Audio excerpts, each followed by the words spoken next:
donc extrait d'un témoignage d'Alain qui, en 2011, avait fait un récit de son arrestation et de sa détention dans le cadre d'un tribunal d'opinion contre l'enfermement des mineurs. Donc, après quelques heures, on nous a emmenés à l'hôpital. On s'interrogeait toujours. Qu'est-ce qu'on fait? Personne ne nous disait rien. On nous a fait passer dans une machine où j'ai dû me mettre la main gauche, puis on m'a fait allonger sur un lit. On a fait passer des rayons. Quand ça a été fini, nous sommes retournés. En garde à vue, toujours menottés. On leur disait, vous nous considérez comme des criminels? Personne ne voulait nous écouter. On n'avait pas le droit de parler ou de poser des questions, on n'avait rien à dire. Un autre est arrivé, un Guinéen, qui ne savait rien non plus. Puis un quatrième est arrivé, Christian. On lui a demandé aussi ce qui se passait. On n'a rien dit, a-t-il répondu. Après un certain temps, il y a eu ceux qui arrivaient d'Abbeville. Ceux-là nous ont expliqué qu'un passeur s'était fait arrêter à Amiens, que les policiers leur avaient dit qu'on avait de faux papiers, un faux âge et une nationalité qui était douteuse. Le deuxième jour, on m'a posé des questions. Expliquer comment j'étais arrivé en France et puis si je connaissais un monsieur K. Je ne le connaissais pas. Le policier insistait. Si tu acceptes que tu connais ce monsieur, tu vas être libéré. Je répondais, comment je peux accepter si je ne connais pas ce monsieur? Après, le policier m'a dit que nous sommes arrivés en fraude. On était majeurs parce que la machine avait parlé. La machine. Nous, on ne savait même pas à quoi servait cette machine, puisqu'on ne nous avait rien dit. Le policier a dit que quand j'avais mis ma main gauche, la machine disait majeur. De toute façon, on ne pouvait rien discuter. Voilà. Qui est physicienne, enseignante à l'université Paris Diderot, et qui va nous dire quelques mots justement sur ces fameux tests osseux qu'on utilise pour emprisonner ces jeunes, les déclarer majeurs et sans papier. Oui, je voudrais qu'on prenne la mesure de... On t'entend pas.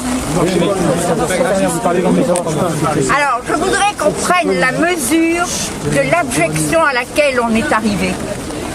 Il y a des civilisations que l'on, évidemment, nous regardons avec beaucoup de hauteur, dans lesquelles on vérifie la virginité des filles. Eh bien, nous, on vérifie l'âge des enfants pour savoir s'ils ont 18 ou 19 ans avec des rayons X. C'est déjà abject en soi. Mais ça l'est encore plus par le fait qu'on fait passer ça pour une expertise. Or, ces tests, expertise évidemment ça veut dire scientifique. Or, ces tests, ils existent depuis longtemps. Ils sont pratiqués dans les hôpitaux depuis au moins après la guerre.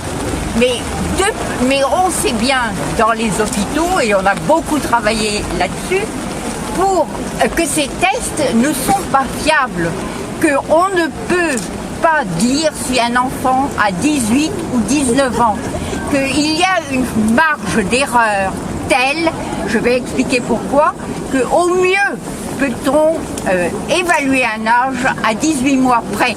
Par conséquent, quand on dit à un garçon tu es majeur, tu as 19 ans, eh bien ça n'a pas de sens parce qu'on aurait trouvé qu'il avait 21 ans, peut-être, mais 19 ans, il peut aussi bien avoir 17 ans et demi que 20 ans et demi.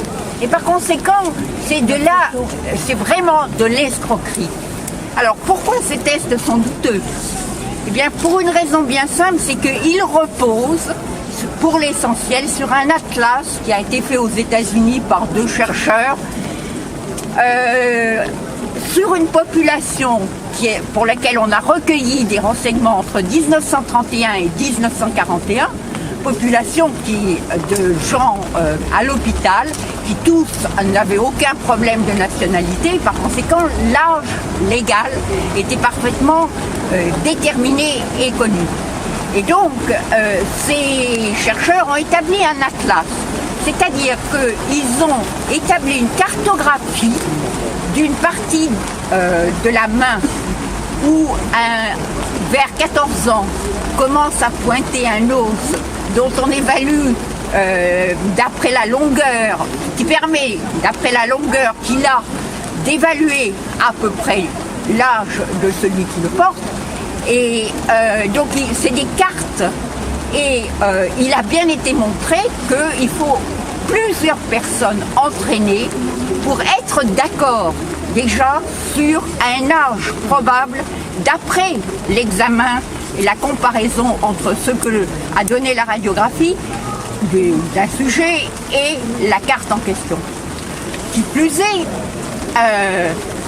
la population en question, comme je le disais, je ne l'ai pas dit, mais c'était à Cleveland, dans l'Ohio. Et ils étaient tous, comme on dit dans les termes de police, caucasiens, c'est-à-dire blancs, autrement dit. Et il a été établi, parce qu'aux États-Unis, la question se posait, étant donné qu'il y a depuis plus longtemps que chez nous, une population de mêlés, de noirs, d'asiatiques, etc. Il a été établi que les résultats étaient complètement différents quand on avait affaire à des gens qui n'étaient pas caucasiens. Alors il y a tantôt des retards, tantôt des avances, ça dépend si on est fille ou si on est garçon, etc. Mais bref, c'est très très imprécis. Qui plus est, il suffit de regarder un peu, en 60 ans, la population a physiologiquement changé. On ne peut plus comparer ce qui se passait il y a 60 ans à ce qui se passe maintenant. Donc, pour ces raisons-là déjà, on sait très bien dans les hôpitaux que ces tests ne sont pas fiables. On y est d'ailleurs très ennuyé qu'ils ne soient pas plus fiables parce qu'il y a des moments où l'âge biologique doit être, et qui n'est pas forcément l'âge légal, mais enfin l'âge légal il est 18 ans, point, il n'y a rien à y dire. Mais là, déjà, c'est une première escroquerie de confondre l'âge légal et l'âge biologique. Et ensuite, cet âge biologique lui-même peut, même encore maintenant, ne peut pas encore être établi avec une précision qui soit supérieure à 18 mois. Donc il faut au moins avoir des fourchettes.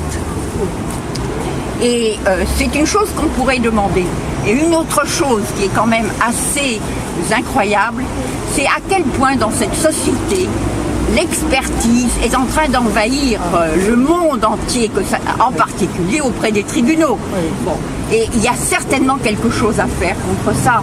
Cette société est un grand corps malade, comme dirait l'autre, et ceci en fait partie. Donc essayons, par tous les moyens possibles, d'avoir des déclarations expliquant que ces tests n'ont aucun sens. C'est ce qu'a fait, entre autres, le Comité national d'éthique. Alors évidemment, on peut être d'accord ou pas d'accord avec l'existence d'un comité national d'éthique qui nous dit ce qui est bien et ce qui est mal, mais enfin ces gens-là, ce sont des gens qui travaillent, et en 2005, ils ont travaillé sur la question et établi que ça n'avait strictement aucun sens et que on ne pouvait absolument pas établir l'âge physiologique, sans parler évidemment de l'âge biologique, ça c'est une question, l'âge biologique sans parler de l'âge légal, ça c'est une question d'état civil.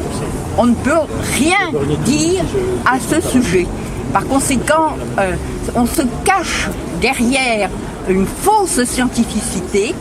Et il me semble que les gens qui acceptent dans les commissariats de police, les médecins, etc., de faire ce genre d'examen, outre la manière dont c'est fait, comme vient de nous l'expliquer